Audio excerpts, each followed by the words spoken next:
It's me Mufeeda. മക്കളെ, അപ്പൊ അങ്ങനെ നമ്മളുടെ ഓണം എക്സാമിന്റെ ഡേറ്റ് വന്നിരിക്കുകയാണല്ലോ. ഇനി എത്ര ദിവസമുണ്ട്?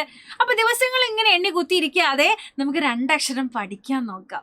അപ്പൊ ഇന്ന് നമ്മൾ രണ്ടക്ഷരമല്ല പഠിക്കുന്നത്, 5 പ്രധാനപ്പെട്ട ചോദ്യങ്ങളാണ് ഇന്ന് നമ്മൾ ഡിസ്കസ് ചെയ്യാൻ പോകുന്നത്. അപ്പൊ നമ്മുടെ ഫസ്റ്റ് ചോദ്യമാണ്, നമുക്ക് കുറച്ച് യൂണിറ്റുകൾ തന്നിട്ടുണ്ട്. ഇതിൽ നിന്നും ഡിറൈവ്ഡ് യൂണിറ്റ്സുകളെ തെരഞ്ഞെടുക്കാനാണ് പറഞ്ഞിരിക്കുന്നത്. ഡിറൈവ്ഡ് യൂണിറ്റ്സ് എന്ന് പറയുമ്പോൾ വ്യുൽപ്പന്ന യൂണിറ്റുകൾ, അതായത് ഫണ്ടമെന്റൽ യൂണിറ്റ്സ് എന്ന് പറഞ്ഞിട്ട് നമ്മൾ 7 പേരെ പഠിക്കുന്നുണ്ട് അല്ലേ. 7 ആൾക്കാരുണ്ട് ഫണ്ടമെന്റൽ ക്വാണ്ടിറ്റീസ്. അവരുടെ യൂണിറ്റുകളാണ് ഫണ്ടമെന്റൽ യൂണിറ്റ്സ് എന്ന് പറയുന്നത്.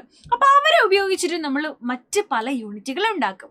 അങ്ങനെ അവരെ ഉപയോഗിച്ചിട്ടുണ്ടാക്കുന്ന യൂണിറ്റുകളാണ് ഡിറൈവ്ഡ് യൂണിറ്റ്സ് അല്ലെങ്കിൽ വ്യുൽപ്പന്ന യൂണിറ്റുകൾ എന്ന് പറയുന്നത്. ഓക്കെ, അപ്പോൾ അവരെ ഉപയോഗിച്ചിട്ട് നമ്മൾ ഉണ്ടാക്കിയിട്ടുള്ള യൂണിറ്റുകൾ എവിടെ നിന്നും സെലക്ട് ചെയ്യാനാണ് പറഞ്ഞിരിക്കുന്നത്. ഫസ്റ്റ് മീറ്റർ ആണ്. നമുക്കറിയാം മീറ്റർ എന്ന് പറഞ്ഞാൽ ആ മെയിൻ ആളുണ്ടല്ലോ, ഫണ്ടമെന്റൽ യൂണിറ്റ് ആയിട്ട് ഒരാളാണ് അല്ലേ. അപ്പൊ അത് ഇവിടെ പറ്റില്ല. ഇവിടെ ചോദിച്ചിരിക്കുന്നത് ഡിറൈവ്ഡ് യൂണിറ്റ് ആണ്, ഉണ്ടാക്കിയതിനെയാണ് ചോദിച്ചിരിക്കുന്നത്. ഇയാളെ പറ്റും. മീറ്റർ സ്ക്വയർ അത് നമ്മൾ ഡിറൈവ് ചെയ്ത് ഉണ്ടാക്കിയതാണ്. Next ampere. ആംപിയർ ആരാണ്? ഇലക്ട്രിക് കറണ്ടിന്റെ യൂണിറ്റ് ആണ്. That is from fundamental unit അല്ലേ. അപ്പൊ അത് പറ്റില്ല.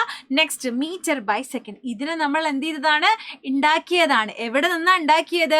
ഫണ്ടമെന്റൽ യൂണിറ്റ്സിൽ നിന്നുമാണ് ഇവരെ നമ്മൾ ഉണ്ടാക്കിയിട്ടുള്ളത്. സോ നമുക്ക് 1 മാർക്കാണ് ഇവിടെ കിട്ടിയിട്ടുള്ളത് അല്ലേ. വളരെ സിമ്പിൾ ആണ്. അര മാർക്ക് വീതം. Okay, next question.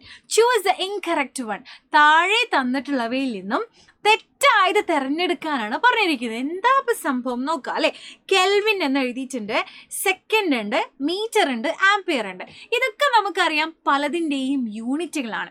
യൂണിറ്റുകൾ എഴുതുമ്പോൾ നമ്മൾ ശ്രദ്ധിക്കേണ്ട കുറച്ച് നിയമങ്ങൾ നമ്മൾ ഓൾറെഡി നമ്മുടെ ചാപ്റ്ററിൽ പഠിച്ചതാണ്. വളരെ ഇമ്പോർട്ടൻ്റ് ആണ്. ഇത് വെച്ചിട്ടുള്ള ക്വസ്റ്റ്യൻസ് ആണ് ഇനി നമ്മൾ ഡിസ്കസ് ചെയ്യാൻ പോകുന്നത്. ഓക്കെ, അപ്പോൾ ഇതിൽ തെറ്റായത് തിരഞ്ഞെടുക്കാനാണ്. നമ്മൾ പഠിച്ചിട്ടുണ്ട് യൂണിറ്റുകളുടെ പേരുകൾ എഴുതുമ്പോൾ നമ്മൾ അത് ആരുടെ യൂണിറ്റ് ആയാലും അല്ലെ, നമ്മളുടെ ഏറ്റവും വലിയ ആള് അല്ലെ, നമ്മളെ ഫിസിക്സിനെ സംബന്ധിച്ചിടത്തോളം നമ്മുടെ ഗ്രാൻഡ് ഫാദർ എന്ന് പറഞ്ഞാൽ തന്നെ ആരാണ്? ന്യൂട്ടൺ ആണ്. അപ്പൊ ന്യൂട്ടന്റെ പേര് പോലും അല്ലെ, ന്യൂട്ടന്റെ പേര് ഇതിൽ യൂണിറ്റിൽ അറിയപ്പെടുന്നുണ്ടോ? ഉണ്ട്.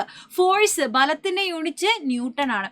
അതുപോലും ചോദിച്ചാല് നമ്മൾ അല്ലെ യൂണിറ്റിന്റെ പേരാണ് ചോദിക്കുന്നതെങ്കിൽ നമ്മൾ ക്യാപിറ്റൽ ലെറ്റർ യൂസ് ചെയ്യണമെന്നില്ല. നമ്മൾ ഇതിലാണ് എഴുതേണ്ടത്, സ്മോൾ ലെറ്ററിൽ വേണം നമ്മൾ എഴുതാൻ. അപ്പം നോക്കിക്കോ, ഇവിടെ സെക്കൻഡ് നമ്മൾ എങ്ങനെ എഴുതിയിട്ടുള്ളത്? ഫസ്റ്റ് അക്ഷരം വലിയ അക്ഷരമല്ലേ, സെക്കൻഡ് എസ്. സോ ഇതാണ് ഇവിടെ തെറ്റിയിട്ടുള്ളത്. ബാക്കിയെല്ലാം സ്മോൾ ലെറ്ററിലാണ് എഴുതി തുടങ്ങിയിട്ടുള്ളത്. സോ അത് നമ്മൾ ശ്രദ്ധിക്കുക. അപ്പം ഇനി നമുക്ക് നെക്സ്റ്റ് ക്വസ്റ്റ്യൻ നോക്കാം. എഗെയിൻ നമ്മളോട് ചൂസ് ഇൻകറക്റ്റ് വൺ. തെറ്റായി തിരഞ്ഞെടുക്കാനാണ് പറഞ്ഞിരിക്കുന്നത്. നമുക്ക് യൂണിറ്റുകൾ തന്നിട്ടുണ്ട്, എന്നിട്ട് അതിൽ നിന്നും സെലക്ട് ചെയ്യാം. ഓക്കെ, നമുക്കറിയാം യൂണിറ്റുകൾ എഴുതുമ്പോൾ നമ്മൾ ശ്രദ്ധിക്കേണ്ട കാര്യം എന്ന് പറയുന്നത്, യൂണിറ്റുകളുടെ പേരുകൾ എഴുതുമ്പോൾ അതിൻ്റെ റൂൾ പ്രകാരം നമ്മൾ സ്മോൾ ലെറ്ററിൽ വേണം എഴുതാൻ. സോ ഹിയർ വി ഹാവ് ക്യാപിറ്റലാണ് റോങ് ആൻസർ ആയിട്ട് വരുന്നത് അല്ലേ. അവർ ക്യാപിറ്റലാണ് ഉപയോഗിച്ചിട്ടുള്ളത്. സോ അതാണ് തെറ്റ്. നെക്സ്റ്റ് ക്വസ്റ്റ്യൻ ഇതാ. നമ്മൾ ഒന്നുകൂടെ തറായിട്ട് നമ്മുടെ യൂണിറ്റുകളുടെ നിയമങ്ങൾ ഈ ഒരു ടേബിളിലൂടെ നമ്മൾ കറക്റ്റായിട്ട് പഠിക്കാൻ പോവാണ്. അപ്പോൾ ഫസ്റ്റ് നമ്മളുടെ ടൈമിൻ്റെ യൂണിറ്റ് ആണ് സെക്കൻഡ് എന്ന് പറയുന്നത് അല്ലേ. അപ്പോൾ സെക്കൻഡ്, അതായത് നമ്മുടെ ടൈമിൻ്റെ യൂണിറ്റിൻ്റെ സെക്കൻഡിൻ്റെ സിമ്പിൾ എഴുതുന്നത് സ്മോൾ ലെറ്റർ എസ് ആയിട്ടാണ്. അപ്പോൾ എങ്ങനെയാണ് സിമ്പിൾസ് ആയിട്ട് എഴുതുമ്പോൾ നമ്മൾ ശ്രദ്ധിക്കേണ്ടത്? നമ്മൾ പഠിച്ചിട്ടുണ്ട്, സിമ്പിൾസ് എഴുതുന്ന സമയത്ത് സ്മോൾ ലെറ്ററിൽ വേണം എഴുതാൻ. എന്നാൽ ചില യൂണിറ്റുകൾ നമ്മുടെ സയൻറ്റിസ്റ്റുകളുടെ പേരിൽ അറിയപ്പെടുന്നുണ്ട് അല്ലേ. ഫോർ എക്സാമ്പിൾ കെൽവിൻ അല്ലേ, ന്യൂട്ടൺ, അതൊക്കെ എഴുതുന്ന സമയത്ത് സിമ്പിൾസ് എഴുതുന്ന സമയത്ത് ക്യാപിറ്റൽ ലെറ്റർ ഉപയോഗിക്കാം. നമ്മൾ ഓൾറെഡി പഠിച്ചതാണ്. എന്നാൽ ഇവിടെ സ്മോൾ ലെറ്റർ എസ് വേണം ഉപയോഗിക്കാൻ. കാരണം ടൈമിൻ്റെ യൂണിറ്റ് ആരുടെയും പേരിലല്ല അറിയപ്പെടുന്നത്. സോ സ്മോൾ ലെറ്റർ എസ് ഇത് കറക്റ്റ് ആൻസർ. നെക്സ്റ്റ് മോൾ. യൂണിറ്റിൻ്റെ പേരെഴുതുന്ന സമയത്ത് അത് ആരുടെ പേരാണെങ്കിൽ പോലും അല്ലെ, എന്താണെങ്കിൽ പോലും സ്മോൾ ലെറ്ററിൽ വേണം എഴുതാൻ. അതാണ് കറക്റ്റ് ആൻസർ. നെക്സ്റ്റ് ആംപിയർ എന്ന് 2 രീതിയിൽ എഴുതിയിട്ടുണ്ട്. സ്മോൾ ലെറ്ററും ക്യാപിറ്റലും യൂസ് നമുക്കറിയാം. യൂണിറ്റുകളുടെ പേര് എഴുതുമ്പോൾ നമ്മൾ സ്മോൾ ലെറ്ററിൽ വേണം എഴുതാൻ.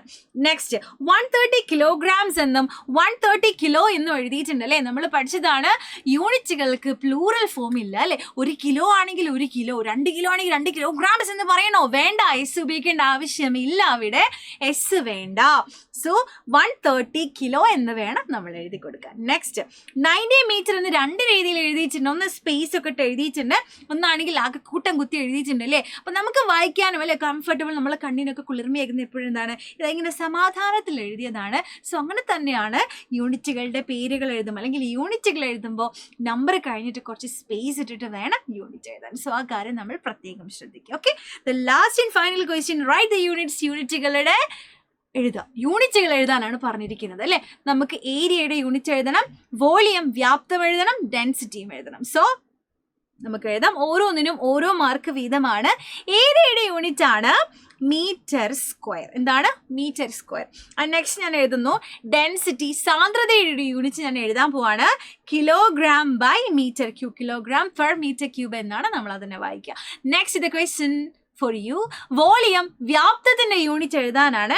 സോ ഇത് നിങ്ങളുടെ ഹോംവർക്ക് ക്വസ്റ്റ്യൻ ആണ്. അത് മാത്രമല്ല, ഈ വീഡിയോ കണ്ടു കഴിഞ്ഞാൽ നിങ്ങൾ എന്ത് ചെയ്യണം, ഇതിന്റെ ആൻസർ താഴെ കമന്റ് ആയിട്ട് അറിയിക്കണം. അത് മാത്രമല്ല, വേറെ എന്തെങ്കിലും ടോപ്പിക്കിനെ കുറിച്ച് നിങ്ങൾക്ക് വീഡിയോ വേണമെന്നുണ്ടെങ്കിൽ നിർബന്ധമായിട്ടും തീർച്ചയായിട്ടും നിങ്ങൾ കമന്റ് ആയിട്ട് അറിയിക്കുക. നമ്മൾ നെക്സ്റ്റ് വീഡിയോ ആയിട്ട് അപ്ലോഡ് ചെയ്യാം. Okay, bye. Thank you so much.